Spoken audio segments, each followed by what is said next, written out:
First time ng mga diver vloggers na puntahan itong Bolagos Lake. Isang entertaining at educational content ang intensyon ng mga vloggers, pero ang bumulagta sa kanila, isang karumal-dumal na tanawin. Ayon sa mga pulis, nilagyan ng pabigat ang mga sakong pinaglagyan ng mga bangkay para hindi ito umangat at lumutang. This is just an example, hindi ang actual na sako. Ipinapangako ng Bolagos Police sa kikilalanin ang mga natagpuang bangkay at alamin ang tunay na nangyari sa kanila. At kung sino ang dapat managot sa pagkamatay ng mga biktima. Demonyo lang yung makakagawa niyan. Kawawa naman yung mga biktima at yung pamilya nila.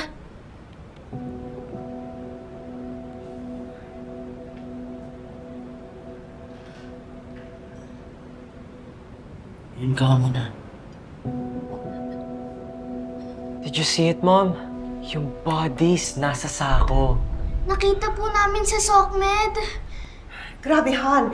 It's horrifying. Who would have thought that it could happen here? It's so near us. I mean, akala ko ba safe tayo sa lugar na to? Kailangan naman natin mag-ingat sa mga taong nakapaligid sa atin. Will you stop it? You're scaring the kids.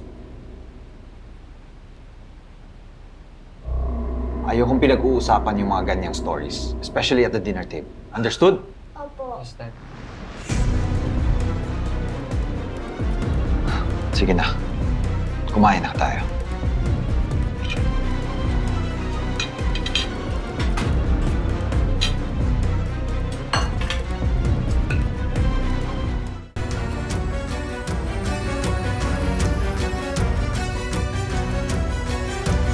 Lalabas at lalabas din yan.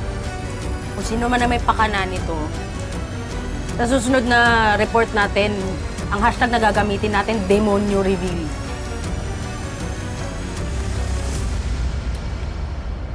How did this happen? May bida-bidang vlogger na Sumisid sa mga bangkay. Huwag kang mag-alala. ako magpapahirap sa mga yun. Bobo. Di lalong uminit yung balita. Lalong makakuha ng atensyon. Pasensya ka na, boss. Pero anong gagawin natin? Hahayaan lang natin siya? We have no choice. Ang dapat mong siguraduhin, hindi makonekta sa atin yung mga bangkay na yon. Hindi yan, boss. Siguradong wala silang mahanap sa mga katawan mo ngayon. Puro kayabang. Pag ito bumalik sa akin, ikaw ang susunod kong ipapatapon.